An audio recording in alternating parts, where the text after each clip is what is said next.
Thank you very much. I mean, it's been really fascinating to listen to this because I feel that from the African perspective, we've been sort of on the outside looking in, not appreciating a lot of these complexities. And there is another layer of complexity that I'm going to contribute.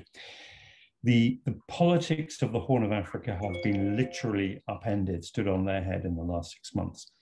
And the repercussions of this are not yet clear. And the key thing here is the war in Ethiopia, which is actually a very high priority for the Biden administration. The special envoy, Jeff Feltman, took his office on Tuesday. It hasn't yet been officially announced, but he moved into his office. And the fact that someone so senior would take on a position of special envoy for Ethiopia and the Horn of Africa is, I think, very significant. Obviously, there is another special envoy for Yemen, and it'll be interesting to see how the two of them coordinate. The deputy to Feltman is someone called Peyton Knopf. Now, Peyton spent the last year working with a group coordinated by the US Institute for Peace on what is called the Red Sea Arena, which is not just the literal states of the Red Sea, but also those states that have an interest in the Red Sea. So that's the whole of Northeast Africa. Ethiopia, of course, does not have a coastline, but also Kenya and South Sudan and the countries of the Nile Basin, and also the GCC countries. So what he has been working on is the idea of a US political and security strategy for the Red Sea arena. Yemen is at the heart, but actually the focus of his work has been on the broader issues. And the number one priority they've identified to work on is the war in Ethiopia, which is actually a joint Ethio-Eritrean war. Now, for those of you who haven't followed it, what happened was on November the 3rd, which was election day here, of course, there was an attack by units from the regional army of Tigray, a northern region in Ethiopia, whose political party, the Tigray People's Liberation Front, TPLF, had been the leading part of government for the last nearly 30 years. But then the next day, there was a massive onslaught on four fronts on Tigray, from Eritrea in the north, from Ethiopia in the south. So the war did not happen overnight. It was actually very well prepared, and the Tigrayan explanation that theirs was a preemptive attack does seem to be credible. We don't know how many people have died thus far, but it looks like a bit like that miscalculation of 2015. What was thought in Yemen, what was thought to be a short war, is going to turn into a very long war, and a major humanitarian crisis that will rival the one in Yemen. One of the factors that did not, just one background factor, there was a peace agreement made between Ethiopia and Eritrea, which had been in a state of Cold War for 20 years, for which the Ethiopian Prime Minister Abiy Ahmed won a Nobel Peace Prize a couple of years ago. The key brokers for that agreement were the Emirates and the Saudis, not the African Union, which was interesting. It was also, that peace agreement was also a security pact between the two leaders against their common enemy, which is Tigray. And the Eritrean ambition is to actually control the region. It had been under tight sanctions, but it wants a sort of axis of autocracy within the region. Now, the links with what we've been discussing begin with the Emirates, because the Emirates, with Saudi backing, were very enthusiastic about the peace deal. They saw it as being able to legitimize their presence on the southern shore of the Red Sea, the Eritrean shore, and to expand their commercial investment in Ethiopia, consolidate their security frontier to the south. In the first 2 months of the war, the Emirati airbase in Assab, which is in Eritrea, continued flying drones. Now, we know that those drones were not flying to Yemen.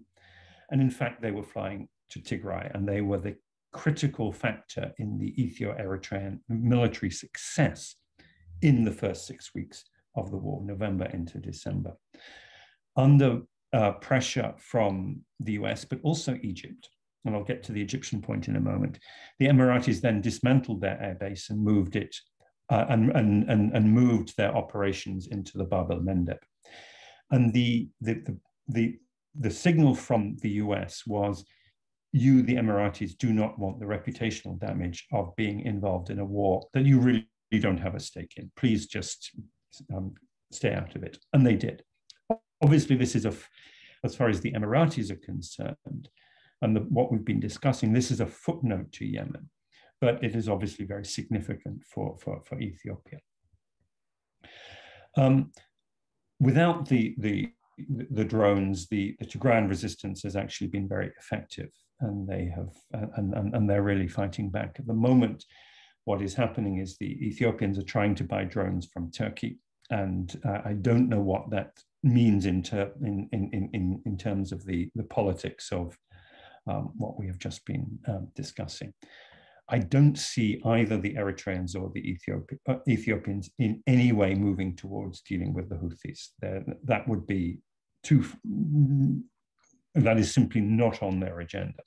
They want to have as many friends as they can, including maintaining friendship with the Emiratis, which is significantly cooled, but is still there, the Saudis, the Turks, and others.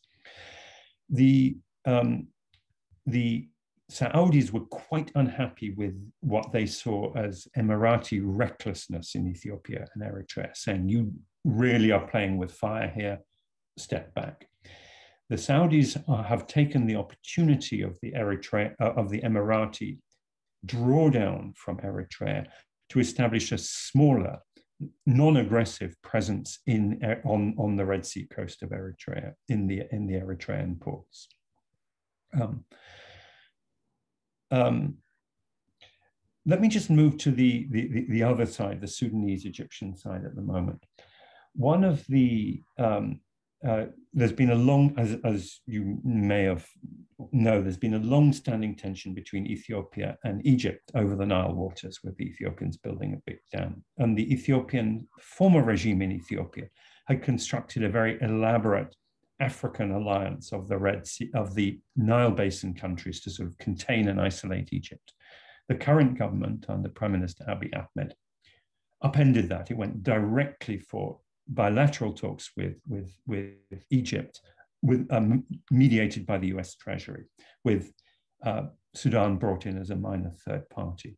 That actually just played into al-Sisi's hands, because the Sudanese could not stay neutral as they wanted to do, with Egyptian pressure, with the pressure of the Trump administration, which had a literal Trump card, state sponsors of terror listing against Sudan and associated sanctions. So Sudan flipped into the Egyptian camp, whereas it had been quite neutral beforehand. A problem compounded by an inadvertent border war between Sudan and Ethiopia, brought about by another miscalculation by Abiy Ahmed, who's getting quite a reputation for making rudimentary blunders. Sorry, I realize I've really spoken too long. The point being that the Sudanese and Egyptians are now very firmly aligned with the Saudis and the Emiratis. They've been pushing out the Muslim brothers, both for domestic and for international reasons. The Turks and the Qataris are getting a little bit of a foothold, but the Sudanese have been sort of wrapped up by the Egyptian-led politics of the region, and we're seeing a polarization between the Egyptian Sudanese camp and the Eritrean Ethiopian camp, with the Emiratis trying to stay out of it, but undoubtedly, if they're forced to choose sides, they will come down on the Egyptian side.